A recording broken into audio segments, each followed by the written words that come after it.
नमस्कार। योग साधना में आप सबका स्वागत है। पिछले वीडियो में मैं स्वप्न के प्रभाव और निष्प्रभावी स्वप्न के बारे में बताया था।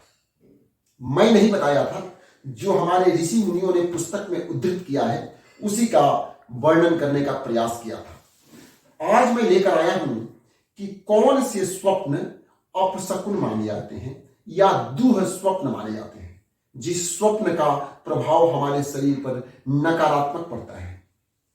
आज इसके विषय में चर्चा करेंगे, लेकिन सबसे पहले मैं बताते चलूं कि जो भी मैं बता रहा हूं वह इस पुस्तक अष्टांग हृदयम से लिया गया है और यह पुस्तक ऋषि वाग्भट जो आयुर्वेद के बहुत बड़े विद्वान हैं उनके द्वारा बताया गया है। और इस पुस्तक में ऋषि वाग्भट ये लिखे हैं, हर चैप्टर में पहले लिखे हैं कि इस पुस्तक में मैं वही संकलित किया हूं और वही लिख रहा हूं जो महर्षि अत्रेय, महर्षि चरक और महर्षि सुश्रुत बताए हैं। तो आप आश्वस्त रहिए कि यह ऋषि मुनियों का लिखा हुआ है और केवल महर्षि वाग्भट का संकलन नहीं है। यह ऋषि सुश्रुत, चरक और महर्षि अत्रेय जो महाभारत काल में माना जाता है कि महर्षि अत्रेय महाभारत काल में राज्य वैद्य थे। कुरु वंश के जो कौरव और पांडव थे, कुरु वंश के राज्य वैद्य महर्षि अत्रेय माने जाते हैं। तो उनके द्वारा जो बताया गया है वही इस पुस्तक में संकलित किया गया है ऋषि वाग्भट के द्वारा। तो आज मैं बताऊंगा कि ऋषि वाग्भट दुःस्वप्न के बारे में क्या बताए हैं। तो महर्षि वाग्भट बताए हैं कि जो रोगी, क्लियर कर दूं कि यह रोगियों के बारे में बताया गया है। आप अपने ऊपर न ले लें कि हम रात में क्या स्वप्न देखे, रोज रोज क्या स्वप्न देख रहे हैं, ऐसा नहीं सोचना है। मुख्य रूप से यह आयुर्वेद के वैद्य के द्वारा, मींस डॉक्टर के द्वारा लिखा हुआ है। तो डॉक्टर रोगी के लक्षण को देख करके उसके बारे में भविष्यवाणी करते थे या समझते, रोगी को देख करके वो समझ जाते थे कि ये यदि ऐसा स्वप्न देख रहा है तो ये बचेगा नहीं या इसकी स्थिति खराब हो रही है। तो परिवारजन को बताते थे कि इनकी स्थिति नाजुक है। तो इस प्रकार से आप भी अपने ऊपर इसको पूरा पूरी न ले, यह रोगियों के लिए बताया गया है। यदि कोई मरीज है, बूढ़े बुजुर्ग व्यक्ति है, बहुत दिन से बीमार है और इस प्रकार के स्वप्न देख रहे हैं, तो आपको ये समझना है कि अब इनकी आयु कम बची है। तो अब बताते हैं क्या लिखे हैं कि जो रोगी किसी भी रोग से ग्रसित हो और उस रोगी के स्वप्न में गधा, ऊंट, बिलार, बानर, बाघ, चीता, सियार, सुअर या प्रेतों के साथ वह घूमता है, मीन्स रात में इन सभी जानवरों के साथ घूमता हुआ अपने आप को देखता है या इन सभी जानवरों के ऊपर सवारी करते हुए देखता है, तो ये समझना है कि वह मृत्यु के मुख में पड़ा हुआ है। इस पुस्तक में इसी प्रकार से लिखा हुआ है। मैं वही शब्द बोल रहा हूं जो इस पुस्तक में लिखा हुआ है।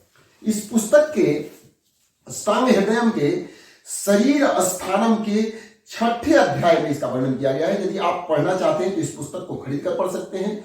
और ये भी बता दूं कि स्वप्न के विषय में बहुत बड़ा विषय इसमें लिखा हुआ है, बहुत विस्तृत रूप से लिखा हुआ है। छोटे मोटे चीज नहीं लिखा हुआ है जितना मैं बता रहा हूं। तो यदि विस्तृत आप इसके बारे में ज्ञान अर्जन करना चाहते हैं तो इस पुस्तक का या तो आप हमसे फोटो ले सकते हैं उस चैप्टर का, या आप इस पुस्तक को खरीद सकते हैं। तो ऐसा नहीं सोचना है कि केवल यही 2-4 बिंदु लिखा हुआ है। मैं उसके कुछ मुख्य बिंदु और निचोड़ आपके समक्ष लेकर आया है। फिर बताया है कि यदि ज्वर रोगी प्रेतों के साथ मद्यपान कर रहा है, मींस दारू शराब प्रेतों के साथ रात में स्वप्न में पी रहा है, या उसे कुत्ता खींच करके रात में ले जा रहे हैं, ऐसा स्वप्न देख रहा है, तो समझिए कि वो रोगी अब बचेगा नहीं। उन्माद रोगी, उन्माद जो बोला जाता है ना कि मानसिक रूप से जो लोग उन्माद में रहते हैं, कभी कुछ पर कुछ करने लगते हैं, वह मानसिक रोगी यदि स्वप्न में राक्षसों के साथ नाचता हुआ या नाचते हुए पानी में डूब जाए, राक्षसों के साथ नाचते हुए पानी में डूब जाए, यदि ऐसा देखता है तो वह रोगी मृत्यु के मुख में ही पड़ा समझा जाना चाहिए। मैं ये कहना चाहूंगा कि इस विषय का अध्ययन हम सभी को करना चाहिए। हमारे पूर्वज किसी भी ऋषि मुनियों के द्वारा या किसी भी ज्ञानी जन के द्वारा इन सभी बिंदुओं को सुनते थे, समझते थे। इसीलिए मैं भी अपने जीवन में आभास किया हूं कि यदि कोई बीमार हो जाता था और बीमारी बहुत बढ़ जाती थी तो बूढ़े बुजुर्ग आकर के या बुलाया जाता था कि देखिए इनका हालत क्या है, तो वो लोग बताते थे कि इनकी हालत बिगड़ गई है, नहीं क्या यार ठीक है, इनको डॉक्टर को दिखाइए। किस किस स्थिति में मैं ऐसे भी देखा हूं, मैं अपने जीवन में ऐसा देखा हूं कि वो लोग वर्जित कर देते थे, मना कर देते थे कि अब डॉक्टर के पास मत ले जाइए, इनको घर पर रखिए, इनका सेवा कीजिए। मीन्स वो समझ जाते थे कि अभी बचेंगे नहीं, इनको बेकार में आप डॉक्टर के पास ले जा रहे हैं, इन्हें और कष्ट दे रहे हैं। तो इसलिए ये हमारे ऋषि मुनियों का ज्ञान विलुप्त होते जा रहा है। आप सब भी अध्ययन करने का प्रयास कीजिए, यदि आपको अच्छा लगे तो। किसी के ऊपर कोई बंधन तो नहीं दिया जा सकता है। आगे और क्या बता रहे हैं, कुष्ठ रोगी रात में हवन कर रहा है और हवन से अग्नि का लव नहीं निकल रहा है तो समझो कि वो रोगी बचेगा नहीं। यह कुछ हार्मोन्स के सीक्रेशन होते हैं जो इस पुस्तक में जो वर्णन किया हुआ है और मैं जो आभास किया हूं कि जब शरीर की स्थिति बिगड़ जाती है तो कुछ ऐसे ऐसे हार्मोन्स हमारे शरीर में जनरेट होने लगते हैं कि जिससे इस प्रकार के दुःस्वप्न आने लगते हैं। फिर बताया गया है कि रक्तपीत रोगी किसको बोलते हैं, ब्लड बाइल बोलते हैं, जिसको नाक से खून आने लगते हैं, मुंह से खून आने लगते हैं, ऐसे ऐसे करके बहुत लोगों को ऐसे समस्याएं होते हैं और वह रोगी बहुत दिनों से पीड़ित है और यदि वो स्वप्न में लाल वस्त्र धारण किए हुए अपने आप को देख रहा है या लाल माला धारण किए हुए देख रहा है तो समझिए कि उस रोगी की हालत खराब हो रही है। तो ऐसे ऐसे करके अनेकों बिंदु हैं जिसको हम छोटे समय में, बहुत कम समय में नहीं वर्णन कर सकते हैं।